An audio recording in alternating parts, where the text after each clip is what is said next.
siin kuidagi siin mängivad. Minu tänane teema, mis mind siia kutsuti, ma loen selle uuesti ette, kuidas globaliseeruvas maailmas iseendaks jääda. Ja ühtlasi korraldajate poolt siis suunisteks anti ka järgmised laused. Kuidas sünnivad teie lavastused, kuidas te ise oma töödega arenete, kuivõrd aitab töö avastada iseennast või jääda iseendaks, kas kasvukoht on määranud palju teie edasist elukäiku, kas Rapla oli on millegi poolest eriline. Enne kui rääkida sellest, kuidas iseendaks jääda, on minu meelest nagu oluline mõelda sellest, kuidas üldse iseendaks saada. Et võib ju kõlada kummaliselt, mis oleks küsitud, kuidas iseendaks saada, või olen mina, aga minu jaoks on iseendaks saamine seotud inimeseks kasvamisega ja sellega, kuidas ma realiseerin oma sisemist tuld ja oma sisemist kutsumit. Et ma ei tea, kuidas teil on, aga mina olen väga varasest noorusest teadnud, et ma armastan teatrit ja et ma tahan saada näitlejaks. Ja ma olen alati armastanud lugusid. Et minu meelest lood on kuuluvad nii inimeksistentsi juurde, sest nad õpetavad meile midagi, seal on kangelased, kangelannad, kes vaatamata sellele, mis raskusi elu neile ette veeretab, tulevad sellest kõigest läbi, jäädes iseendaks ja iseenda sisemistele väärtustele truuks. Ja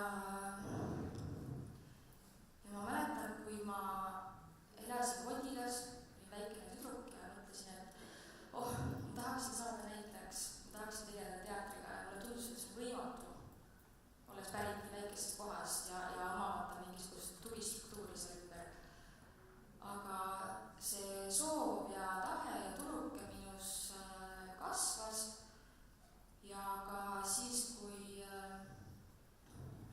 teisele see iga tuli peale, teil osadel see siin käib ja kuidagi kogu maailm läks korraks laperdama ja võib-olla nagu tähtsam iseenda sisemisest tulukesest oli see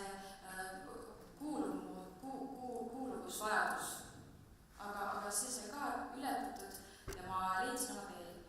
Ja ma tahaksin teile täna, korraks liidan teeks liigu oma tarka märknikku.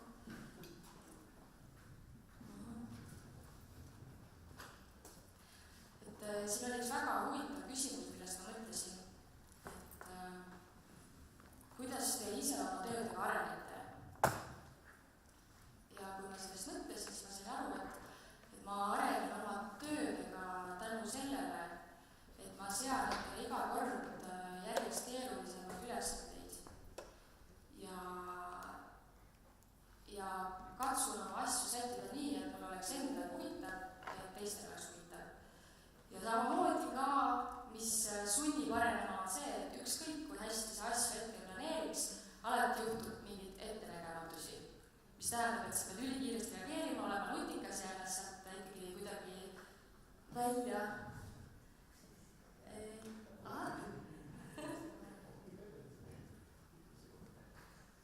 See on ületamatu raskus panna kahjuks pilte. Ma korraks lähen või ka siin. Jaa, ma arvan, et ahelisin. Olgu. Peaaegu. Aga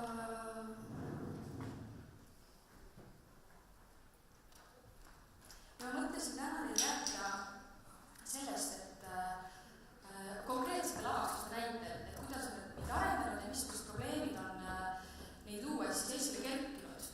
Ehk siis siin jookseb, peaaegu kohe jooksma slaidishow.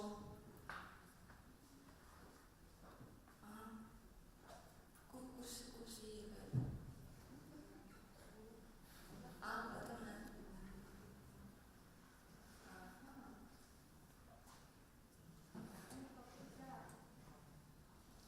Ja eks tehnoloogia on meil selline asi, millest ei saa üle ümber. Proovime saada hakkama kuidagi. Kas ma siis räägin seisab vahe? Ma siis kõigepealt räägin ja siis näitan. Et tegemist on siis varjuteatri lavastusega üle vee. Ja seda tööd tegema asudes seadsin ma endale ülesandeks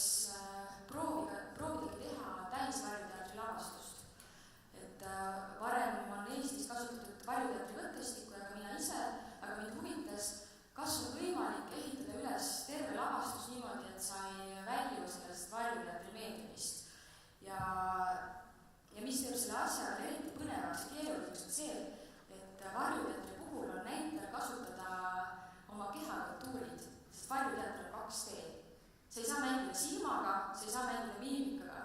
Ja see on selles mõttes väga peen ja näitele suuri väljakutseid pakkuv töö.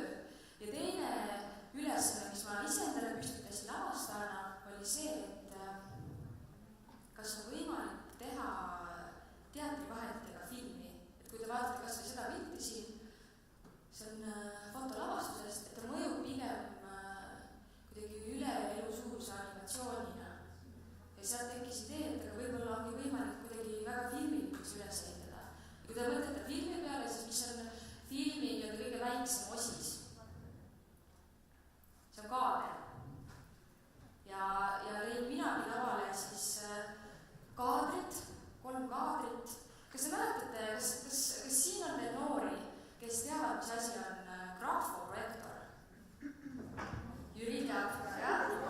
Ants teab mingi veel? Ahah, aga noored ei teagi. Nii, nüüd ma siis seletan kõigepealt ka.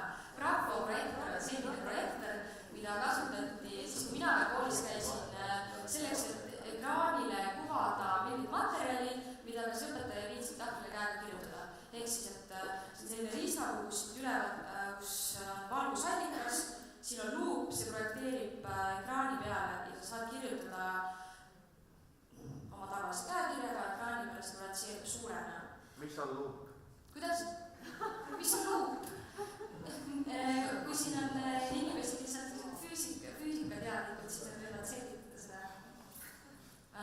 Ma järjestasin 3 grafoprojektorit ritta ja ühtlesime selleks, et kuna see lugu toimus minevikus 20-ndatel, ma leidsin, et see grafoprojektori see ekraani kuvand, mis tuli, et see on liiga kaasaegne, mul on vaja seda kuidagi vormistada, raamistada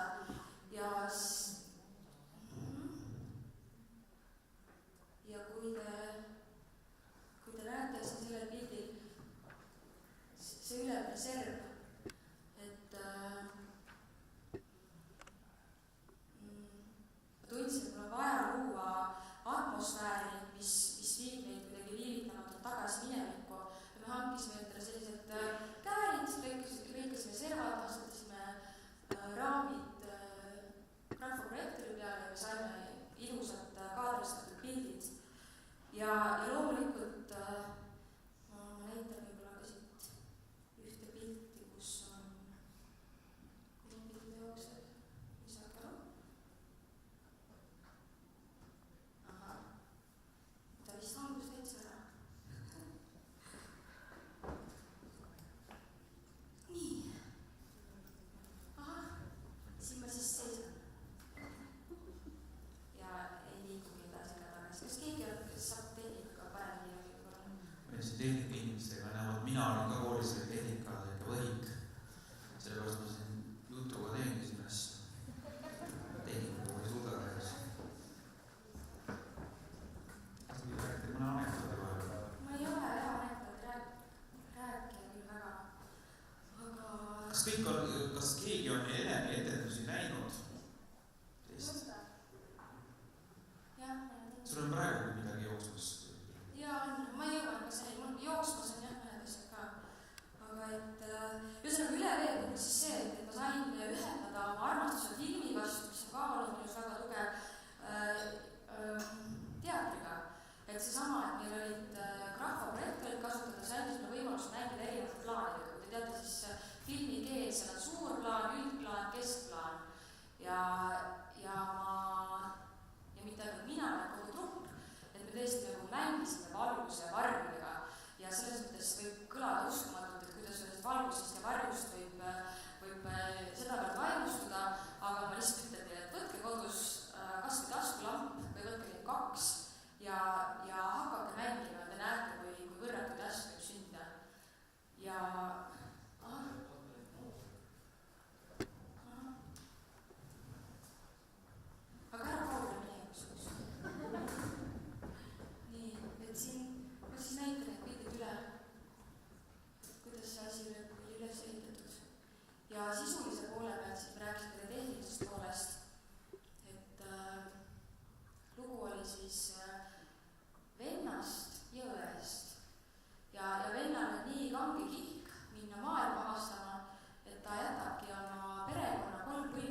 need mehed, kes ongi sunnitud väljaspoolt oma kodumaad elatist otsima, et oma perekondasid aidata.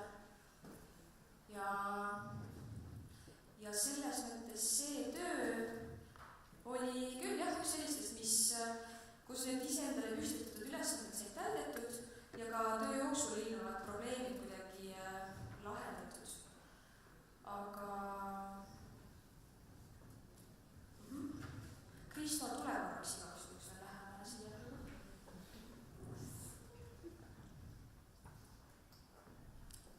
Nii. Ma lihtsalt katsetan. Pane jah. Räägi meil midagi. Ma räägin siis oma järgmisest lavastusest Laini taustes ja samamoodi ülesannetest, mis ma endale püstitasin ja võib-olla ka probleemidest, mis ilmnesid. Sain pakkumise lavastada Viinistul üks suvelavastus ja raamistavad tingimused olid siis järgmised. Oli teada mängupaik ja oli teada see, et sa peaks mängima teiste hulgas ka üks Austraaliast kohale lennanud näitlejatar, kellega ma sain tuttavaks kunagi Melbourne'is, kellega meil tekkis hea loominguline klapp ja selles mõttes, et see on jälle nagu tore viis, kuidas midagi luua, et sul on raamid ees. Et sul on mingid tingimused, sul on mingid raamid, sa hakkad nende peale ehitama. Ma mäletan, ma sõitsin esimest korda sinna Viinistule ja ma nägin seda etendamispaika ja see oli lihtsalt üks vanas saar. Et seal see oli olnud kunagi paadipuur, mis oli üsnagi lääpa vajunud ja mingis mõttes see kohe esindas probleemi suure peega, et kuidas see teeb millestki, mis näeb nii räbal välja, midagi, mis on poeetiline ja õhuline ja kaunis, sest et kohas spetsiifilist teatrit tehes on minu jaoks väga oluline ka see atmosfäär. Ja siis päin kokku pannes nagu ikka, sest et koos mõtlemises peitub jõud, me lõputasime selle välja, et me kasutasimegi selle ruumi enda struktuuri, et nagu te näete seal sellised närutatud servad ja loomulikult siis lasin raiuda augus üle kuuri tagaseina, sest et selle taga oli meri. Ja mis siis tekitas selle, et ma sain oma lava kujunduseks looduse tema kogu eheduses ja ilus. Ja mis ma tahangi sellega öelda, et teil on, et kui on ees probleem, mis näib ületamatu, et siis tuleb sellega mängida, et sellega tuleb tantsida ja tänu sellele võib sündida võrratuid asju ja ühtlasi ka jälle probleem, mis hiljem osutus tänu sellele, et see probleem üldse oli, see ei teinud midagi suurepärast, nimelt etendamispaiga põrand oli ebaühtlane, see oli kunagi asfalteeritud ja see oli killuline ja valus.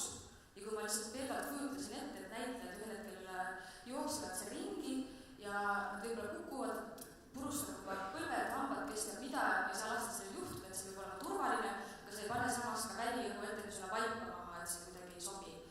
Ja siis ütlesin produtsendile, et mul oleks vaja 30 tonni liiva, parem kui 50.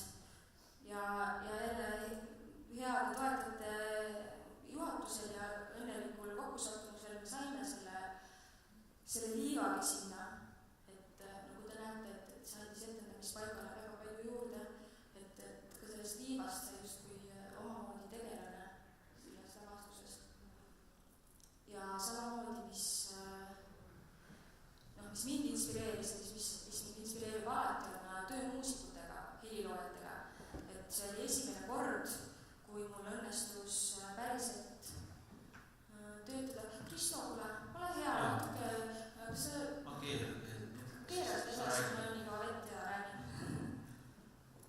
Tore koostöö me kodile tegime. Jaa, aitäh selle. Mina olin hästi madalama. Ma olin vanem. Et samamoodi koostöö muusikutega on see, mis mind väga inspireerib. Et tollesse Viinisse tükki ma kutsusin pärimusmuusiku Lee Tauli ja tema õe Liisa Tauli ja nad olid proovides algusest peale ja töötasid siis selles samas atmosfääris koos näitajatega esimesest proovist peale. Ja kui lavastus lõpuks valmis, siis muusikud istusidki oma imelavaste pilvidega, milleks olid nii, ma loodan, et ma ütlen õigesti, udu, see on mingi vaasikuline trumm,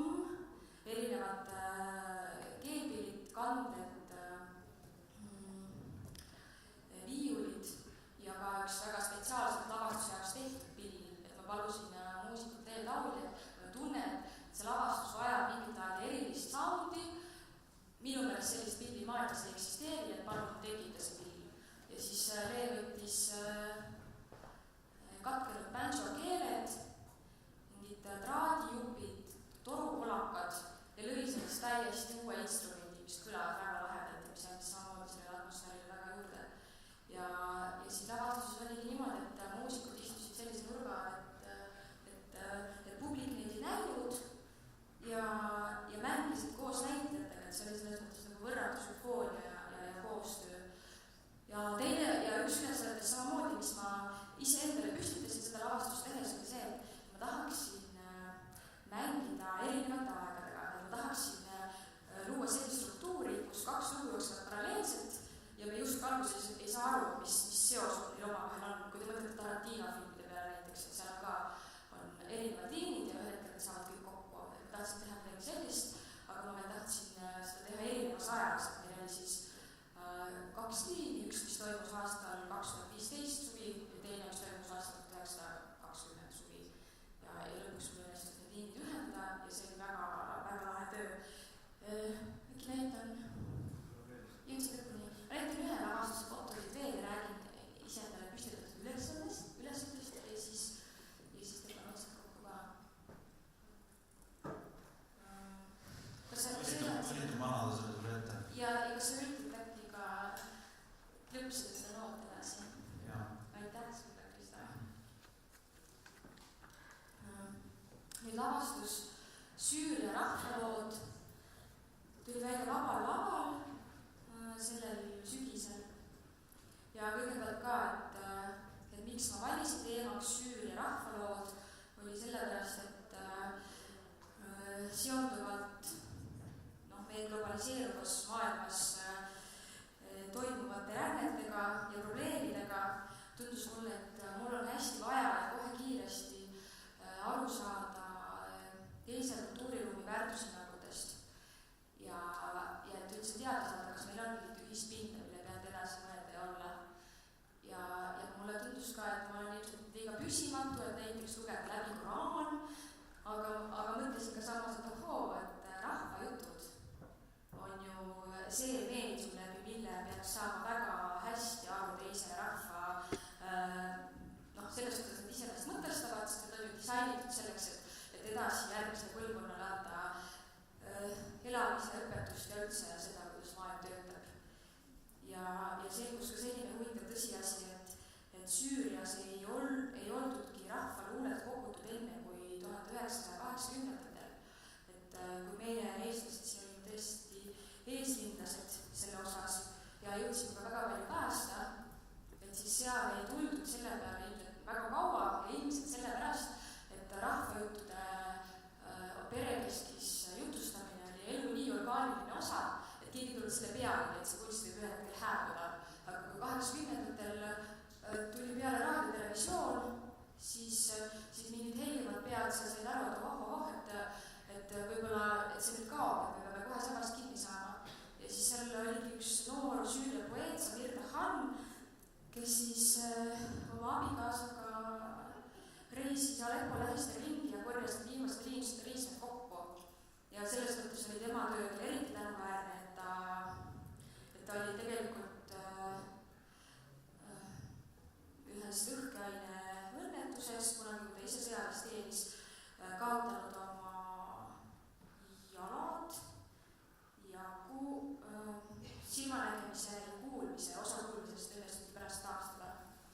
Et ta sooritas tõelise kangelast ja ma tellisin selle raamatu netist ja kätte värina avasin selle, sest ma väga lootsin, et ma leian sealt selle ühisosa ja ma lugesin selle raamatu läbi ja ma olin täiesti hämmastunud ja rõõmus, et ma leidsin selle ühisosa, et nagu selgus, et selle rahvalugude põhimoraalid vägagi kattuvad meie eurooplaste omadega. Ehk siis ära tee teisele seda, mida sa ei taha, et sulle tehtaks. Jõud peitub andmises, väikese relv on kavalus ja ka venitamistaktika. Ja tegelikult tahaksin ühe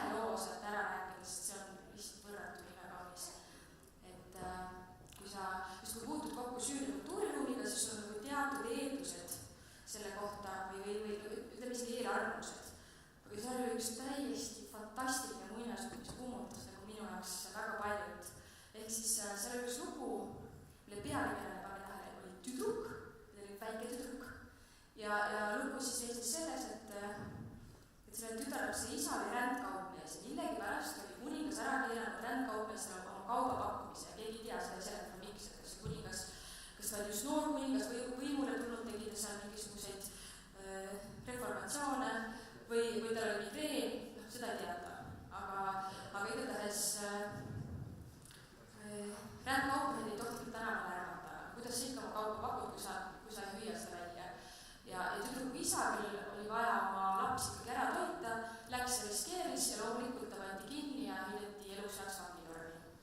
Peale siis väike tüdruk, 10-aastane, kargas püsti ja ütles, et ma ei lase sellisel ebaõiglusel juhtuda ja et ma ei puhka enne ega ei lase ka teistel puhata, kui see ebaõiglus on siis maa pealt koristatud. Ja siis ta toimetas järgnevalt. Ta läks ja hankis endale kleidi, kontsakingad, pearäti ja seadis ennast samal õhtul kuninga palees aset leidvale pallile ja suutis ennast kuidagi valvuritest mööda kavaldada, sest ta oli väga erakordselt intelligentne väike olevus ja läks ja esitas siis kuninga palees tantsu. Ja see oli sedavõrd võimas, et kuningas isiklikult leidis vajaliku oma troonilt maha astuda ja peale õnnitleda. Ja loomulikult kasutas väike tüdruk juhust ja küsis kuningalt kõigi eest, kuningas, mis on tantsu eesmärk? Ja kuningas oli loomulikult sellisest filosoofilisest küsimusest üllatunud ja ütleski, et ahah, et väga küsimus, et tantsu eesmärk on näidata selle esitaja omadusi ja ilu. Ja mis peale väike tüdruk leidis, et on omakorda väga hea koht kuningat purki ajada. Ja vastaski, et jah, et tõepoolest te astusite oma troonilt alla, et mind õnnitleda minu tantsu eest ja minagi esitan oma ilu läbi selle, aga miks ometi te heitsite mõni tund tagasi minu isa vangikongi, tema esitas ka kauba ilu. Teatavasti fruktid rääkida ei saa, minu isa tegistab nende eest, et see on ebaõiglane. Ja kuningas saab oma veast aru ja ta vabastab selle isa. Et minu meelest on selles mõttes võrratu lugu, et tõesti rõhutan, et peategelaseks on väike tüdruk, kes saab kuninga purki. Et see on selline võimu ja vaimu igavene konflikt, kus siis ikkagi vaim võidab. Ja teine ülesanne, mis ja üks nendest ülesannetest, mis me endale püstitasime, oli ka, et kuidas mängida nagu sellist lugu, me valisime välja 10 muinasjuttu hästi suures saalis, et vaba lava näkkoks on tohutu, ma ei ütleks, et see on angaar, aga see on päris suur. Ja see tähendab omakorda seda, et sa ei saa valida mängu, sa ei saa intiimselt mängida, et kui selles eelmises lavastuses laini tausudes, et te nägite pilte ka, et seal kuski paljas tigu ja oli armastuse teema, et seal istus publik lähedal ja näitleja pilgust piisas selleks, et publik saaks aru, mis juhtub tegelasega. Kui sa oled suurel laval, siis pilt nii-öelda ei mängi, et sa pead valima selle mänguvõtmestiku ka vastavalt sellele, mis on su ruumi olnud. Ja sellega seonduvalt tuli see üsna selline jämeda pintsliga joonistatud groteskne lugu ja jälle täiesti minu enda jaoks põnev väljakutse, sest sellist teatrit ma ei ole varem teinud, et ma olen väga ajanud tagasi lihtsalt peeni pintsliga psühholoogilist realismi kui võimalik. Ja et see oli ka väga lahe. Ja samamoodi kõik minu lavastused viimasel on olnud kangesti visuaalsed, et ma teen koostööd erinevate visuaalkunstnikega ja et seda kõike üheks tervikuks siduda ja heliloojatega, et see ka eeldab mingisuguseid küllaltki tugevad eneseusku, selliseid rahuliku kindrali võimeid ja ma tunnen, et ma olen